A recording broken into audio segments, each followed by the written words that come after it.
ሰላምታችን በያላችሁበት ይድረሳችሁ የተወደዳችሁ ተመልካቾቻችን የዕለቱ ዜና ቤተክርስቲያን ተጀምሯል። ያረካል አድማሱ አብሬያችሁ ቆያለሁ። ወደ ቀዳሚው ዜና አልፋለሁኝ።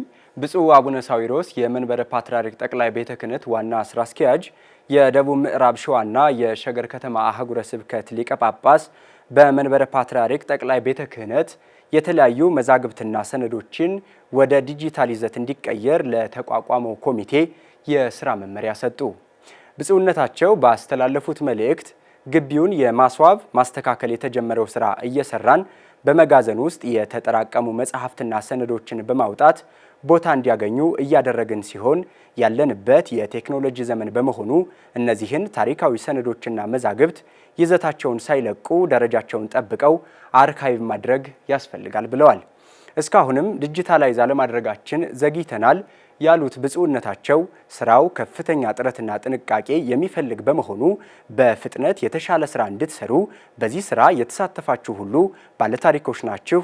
እንደ ራሳችሁ ስራ አድርጋችሁ እንድትሰሩ ስራዎቹም በአጭር ጊዜ ውስጥ መጠናቀቅ እንዳለባቸው የስራ መመሪያ ሰጥተዋል።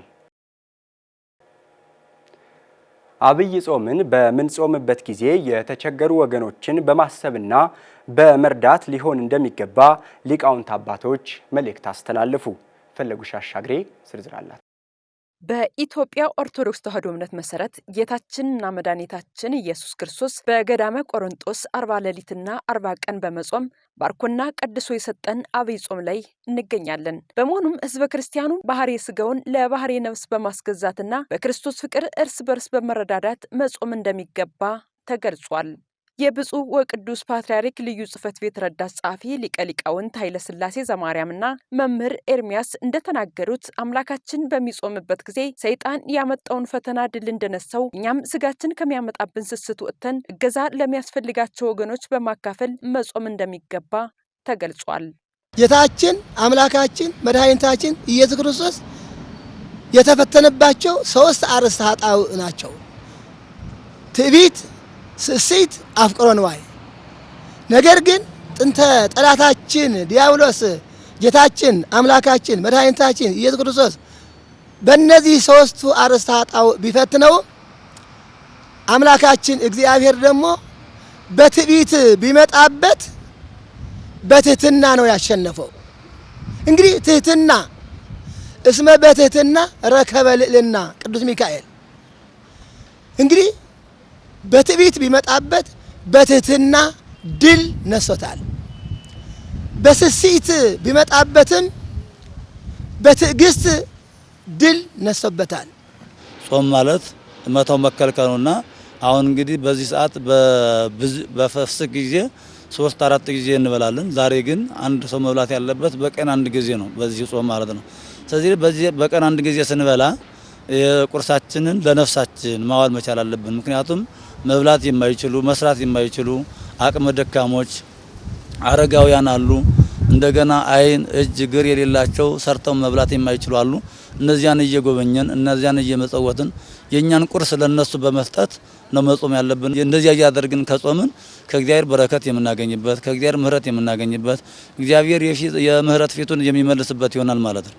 አብነታችን ከሆነው ከጌታችንና ከመድኃኒታችን ከኢየሱስ ክርስቶስ ፍቅርን ተምረን ይቅር በመባባል ከቂም በቀል ልባችን ንጹህ በማድረግ መጾም እንደሚገባ አባቶች ተናግረዋል። በዚህ በአብይ ጾም ወቅት እኛ በውጭም በውስጥም ያለነው ሊቃውንቱ፣ ካህናቱ፣ ምእመናቱ፣ ወጣቶችም ጭምር ሁላችን ማድረግ ያለብን አንደኛ ስንጾም ክፉ ከመናገር መከልከል አለብን። ክፉ ከመስማትም መከልከል አለብን። ክፉ ከማየትም መከልከል አለብን። ሁሉም ነገር በፍቅር በሰላም በአንድነት መሆን አለበት። ጾም የምንጾሙ ምግብ ብቻ አይደለም። ምግብ ብቻ መተው በራሱ ጾም አይደለም። ሰውን እያማን መኖር አይገባንም። ምክንያቱም ሕዝበ ክርስቲያን ከሐሜት ከክፋት ከቂም በቀል ነፃ ሆኖ ነው ጾም መጾም ያለበት። እግዚአብሔር የሚቀበለው ይሄ ስለሆነ ምክንያቱም ባልታጠበ ብርጭቆ እኛ መጠጣት ስለማንችል ክርስቶስም ደግሞ በእኛ ኃጢአተኛ ሆነን ኃጢአት እየሰራን በደል እየሰራን ብንጾመው ጾሙ ወደ እግዚአብሔር የሚያቀርበን ሳይሆን በረከት የሚያስገኝም አይሆንም ማለት ነው። ምክንያቱም በረከት የሚያስገኘው ንጹህ ሆነን ከኃጢአት ከበደል ከቂም በቀል ከሁሉ ነገር ነጽተን ንጹህ ሆነን ስንጾም እግዚአብሔር ጸሎታችንን ልመናችንን ጾማችንን ይቀበላል ማለት ነውና መልስ እናገኛለን። ለምን ጠይቀው ጥያቄ መልስ የምናገኘው በንጽህና በቅድስና ሆነን ስንጾም ነውና ቂም በቀል መተው አለብን፣ ከሐሜት መራቅ አለብን፣ ከክፉ ነገር መራቅ አለብን። የቤተ ክርስቲያናችን ሊቅ የሆነው ቅዱስ ያሬድ እንደተናገረው ሕዋሳቶቻችን ከክፉ ነገር በመጠበቅ በረከት የሚያሰጥ ተግባርን መስራት እንደሚገባ ተገልጿል። ጾም ሲባል ዓይን መጾም አለበት፣ አፍን መጾም አለበት፣ ጆሮም ክፉ ከመስማት መጾም አለበት፣ ዓይን ክፉ ከማየት መጾም አለበት፣ ጆሮም ክፉ ከመስማት የእግዚአብሔርን ቃል ብቻ ነው መስማት ያለበት። በዚህ በወርሃ ጾም ማለት የሚሰማው የእግዚአብሔር ቃል ብቻ ነው። ድምጻችንን ጆሮአችንንም ለእግዚአብሔር ነው መስጠት ያለብንና ጆሮአችንን ለእግዚአብሔር ቃል የእግዚአብሔርን ቃል ለመስማት መከፈት ያለበት ለዚያ ነው።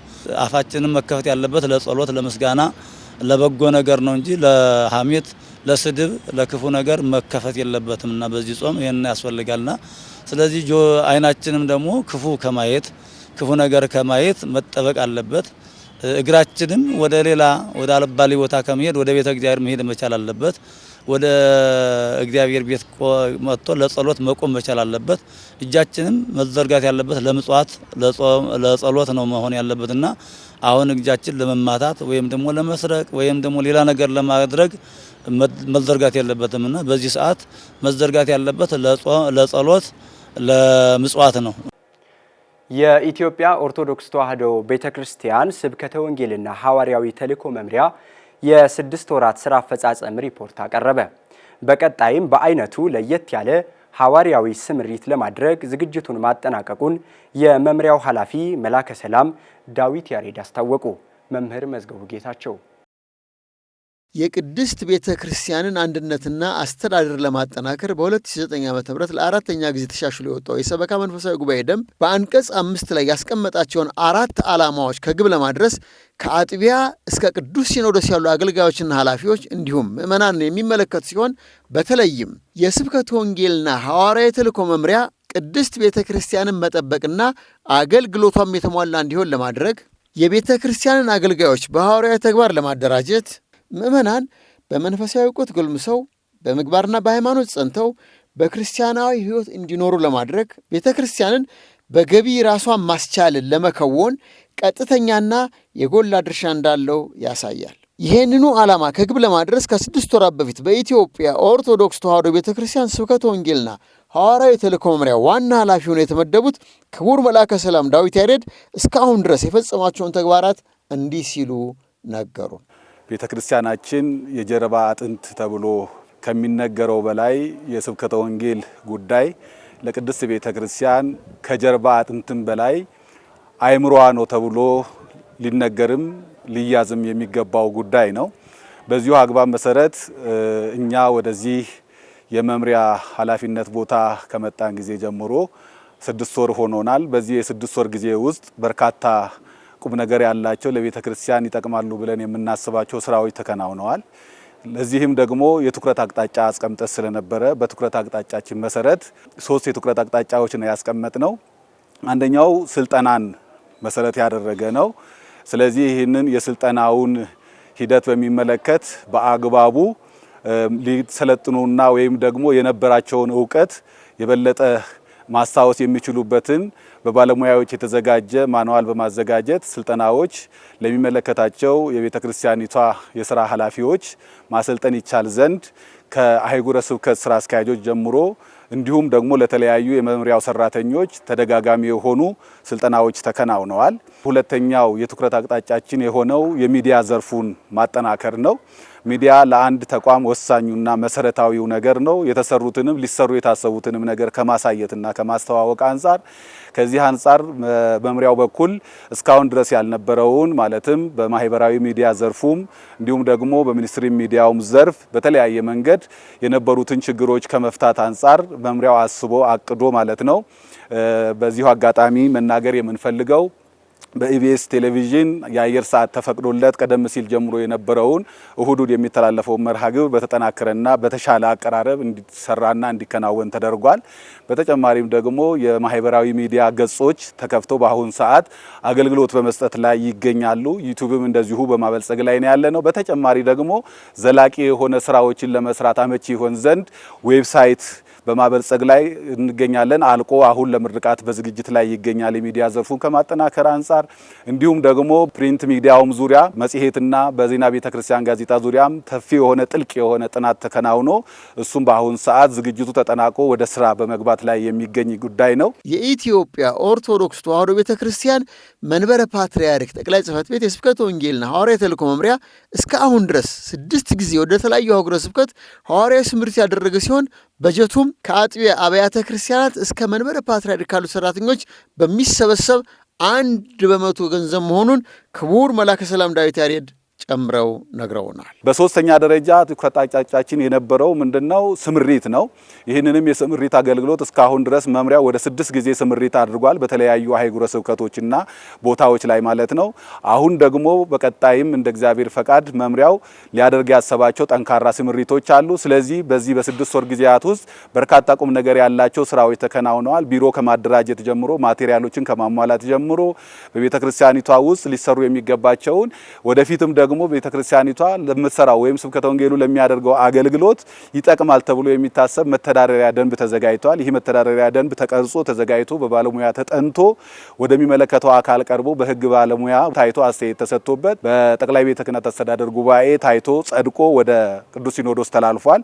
በምልዓተ ጉባኤ ይጸድቃል ተብሎ እየተጠበቀ ያለ ስራውን ሊያሰራ ሊያቀላጥፍ የሚችል አዲስ የስራ መመሪያ ስራ አፈጻጸም መመሪያ ደንብ ተዘጋጅቷል። ስለዚህ እነዚህንና መሰል ስራዎች በዚህ 6 ወር ጊዜያት ውስጥ ተከናውነዋል ማለት ነው። በመንበረ ፓትርያርክ የስብከተ ወንጌልና ሐዋርያዊ ተልእኮ መምሪያ ከየካቲት 26 ቀን 2018 ዓ.ም ጀምሮ የአገልጋይ እጥረት ባለባቸው ጠረፋማ ቦታዎች በአይነቱ ለየትና ጠንከር ያለ ስምሪት ለማድረግ መዘጋጀቱንም የመምሪያው ኃላፊ አክለው ነግረውናል።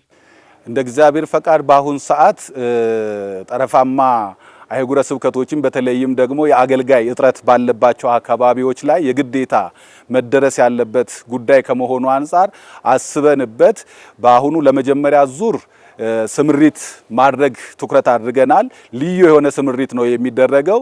ከአዲስ አበባ ሀገረ ስብከት ከአጥቢያ ካሉ አገልጋዮች እስከ ክፍለ ከተማ ያሉ አገልጋዮች እንዲሁም ከሸገር ከተማ ሀገረ ስብከት ካሉትም የተሻለና አቅምና ብቃት ያላቸው እውቀቱ ያላቸው እንዲሁም ደግሞ በተጨማሪም የቋንቋ አገልግሎትም ሊሰጡ የሚችሉ መምህራነ ወንጌልን በመመልመል በአሁን ሰዓት ከየካቲት 26 ቀን ጀምሮ ስምሪት ይከናወናል። በዚህ ስምሪት ላይ ሰፋፊ የሆኑ ጥናቶች ተጠንተዋል፣ ማኑዋል ተዘጋጅቷል።